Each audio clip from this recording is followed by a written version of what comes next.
Bonjour les enfants, vous allez bien j'espère. Vous voyez ici, bon, je vais pas vous mentir, il fait moyen. Non. Il fait tellement moyen que la vidéo que vous voyez là, je voulais la faire dehors, mais c'est pas possible. Si je vous mets dehors, là on va plus rien entendre. On a un vent phénoménal, entre 60 et 70 km/h. Donc voilà quoi, c'est pas, non, c'est pas jouable. Donc je me suis dit il y a longtemps qu'on n'a pas fait une face cam comme ça dans Arthur, hein, parce que au moins on est tranquille, on est à l'abri du vent, de la pluie. On est bien dans Arthur en fait, on est bien dans Arthur. Cette vidéo va vous expliquer comment on a commencé à ouvrir les anciennes cuves à vin. Je dis bien on parce que une fois de plus, voilà, moi je n'ai fait que assister, diriger. Hein, une équipe au top. On a donc Riri, Fifi, Loulou. Et aujourd'hui, on est à 4 avec l'oncle Géo trouve tout, que vous allez voir. Donc à la base, il devait venir pour commencer à découvrir la toiture de la maison. Mais il s'est avéré que, en fait, le jour venu, il y avait autant de vent qu'aujourd'hui. Donc j'avais pas les laissé monter sur la toiture par un vent à 60 à 70 km/h. Par contre, ils étaient chauds, mais voire même très chauds, pour ouvrir les cuves. Donc je leur ai donné tout le matériel qu'ils ont voulu. Simple marteau, marteau burin, masse, tout. Ils ont eu tout le matériel qu'ils ont voulu pour pouvoir s'amuser, mais comme ils ont voulu. Hein. Au début, ils étaient, comment je vais dire ça, plein d'entrain. Ils étaient très chauds. Ils ont même commencé à la masse. Vraiment, ils ont vraiment commencé à la masse.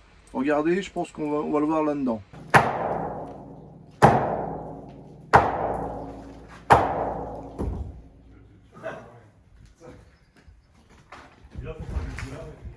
Ok, je me mets, je débâche. Je débâche. Ensuite, ils avaient un petit peu moins d'entrain. Hein. On l'a vu, Riri, il a vite débâché, comme il dit si bien lui-même, parce qu'il a vite eu chaud. Ils y ont été tranquilles au début. Et ensuite, marteau-piqueur, au petit burainer. Bon, je dis petit burainer, mais il développe quand même 8 joules le truc. Donc au niveau des bras, c'est sympathique aussi. Quand ils étaient vraiment énervés, ils y ont été à la masse. Hein, on le voit, on va le voir après avec Thierry, avec Loulou. Je pense même que Fifi l'a fait également. Et au fur et à mesure, forcément, ça faisait des morceaux, des gros morceaux. Au fur et à mesure, forcément, il a fallu l'évacuer. Après, il a fallu couper la ferraille, comme on peut le voir.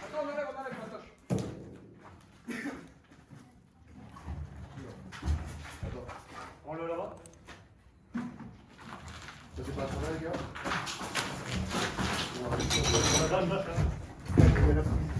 Là, les gars, lâche ma tâche. Hein.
Ouais, c'est pas le deuxième, hein, regardez.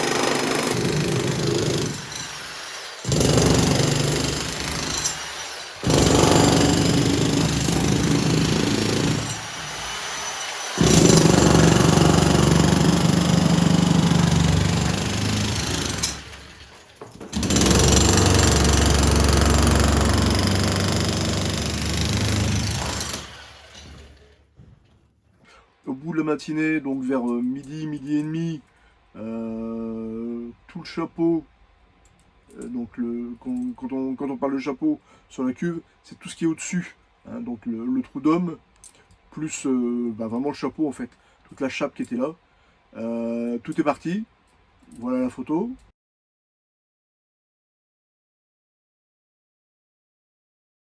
Et de l'après-midi, après avoir bien mangé encore une fois, là on voit que y a d'abord Riri qui est descendu dans la cuve tout seul, que le brise-béton a accroché sur le palan.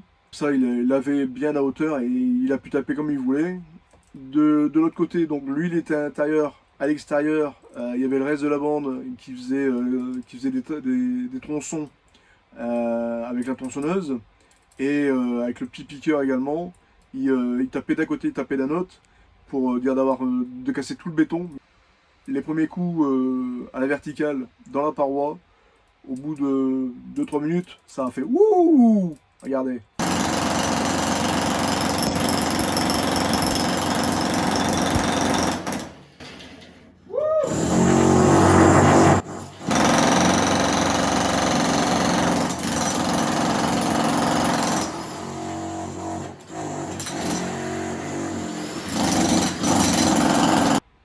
Ils se sont vite rendu compte que, en fait, malheureusement, Gizmo il avait raison.